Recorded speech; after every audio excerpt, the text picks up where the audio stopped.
Good day, Tamara. It's great to see you again. Hi, Monty. You've said a lot of things, and sometimes they worry small business because you're talking about adding value when you provide stuff, and it's like, oh, I'm going to give away all my secrets. And so, how does this adding value and work? So everyone always says to me, how do I sell more? And I don't really approach things that way. I certainly don't like it when someone telemarkets me and tries to sell me something on the phone or hits me up in a shopping centre.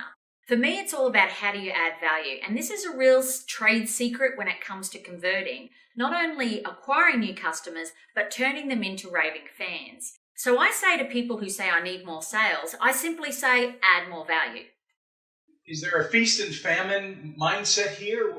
Can you explain more? Well, a lot of businesses have a long tail sales cycle, especially those that are in customer service consulting or a high ticket items. So someone who's selling something in mining.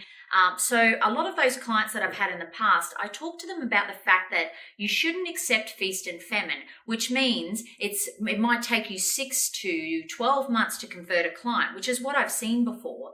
And I think that is a terrible way to run your business, because you're always wondering when the next sale is going to come. What I prefer is a strategy of constant leads coming into that paddock so that you can be constantly converting people. And that's through a strategy called adding value and ensuring you have a pre-product. Now, don't forget, if you're in the services-based industry, you need to build trust. You don't have a tangible product that you can show them that they can touch and feel and therefore buy. So how do we shorten that sales cycle? By building the trust and adding the value straight off the bat so that you can convert quicker and more often.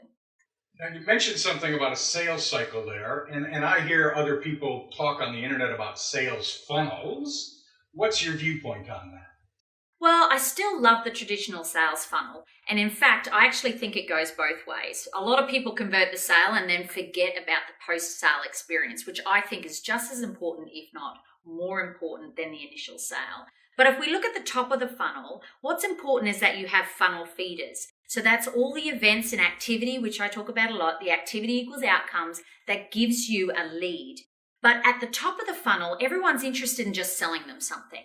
But I say when you're approached with a potential sale, what you need to do is add 90% value and 10% suggestive selling. Now, you do that both online and in person if you're a fee-for-service business. So online, for instance, rather than us saying in 5.4, would you like to buy a box of food?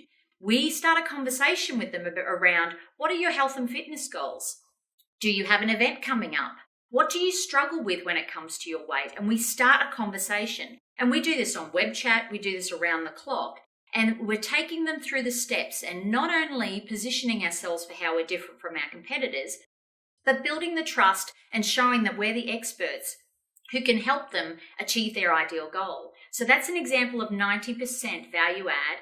10% suggestive sale would be the bit where we recommend a meal plan to help them achieve that goal. Does that make sense? Yep, and I think you just trademarked the term suggestive sale. I haven't heard that before, and thanks for educating me on it. Pleasure. No one likes interruptive media. I think that's why the internet has taken off. Everything above the line is interruptive media. Billboards, you're driving and you get stuck with a billboard. You're on the radio, you're listening to your favorite song and you have to listen to an ad. You're in your Facebook feed and then an ad shows up when you're really wanting to catch up with your friends and the latest gossip. So I say always avoid interruptive media and try and add value first, because people will digest this. They will learn to love your product and understand what you stand for. And as a result, they'll refer you and probably convert. Thanks, Tamara. Pleasure.